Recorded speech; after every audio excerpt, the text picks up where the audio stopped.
So we were talking about, remember Paul Harvey, and he'd do these little segments. Yes, stuff. that was the rest of the story, or something So like it that. came from the AM radio show, the AM radio station that you guys are on. And when I first came back to Yuma and was working, every day at lunch, they'd play the national anthem.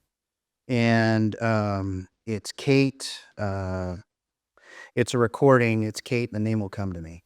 But I remember thinking, like, man, why? There's so many good versions of the national anthem. Why are you playing this terrible version? And every day going into lunch, it would launch me into this kind of bad mood because I'm like, this horrible version of the national anthem.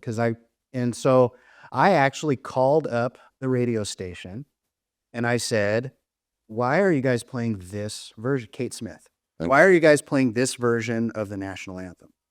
Because there's so many better ones. Have you heard Whitney Houston do it? This is before Chris Stapleton owned it. Oh, okay. But and they said, and the radio DJ, he was very kind, and he educated this stupid kid, and said Kate Smith would go and sing this national anthem. She was part of the USO tour, and she would go and sing this to the troops.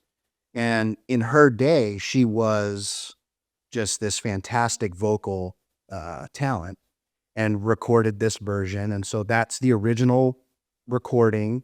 And so it's not super high quality. And so it sounds a little garbled and it's not great, but there's a history to it and how it's connected to our troops and everything else.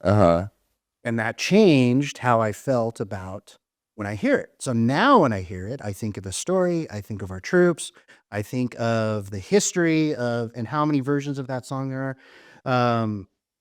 So then when we were talking about your show, I said, there's probably a lot of things that I hate, but I probably only hate them because I don't know enough about them. I don't know the context. I don't know the history.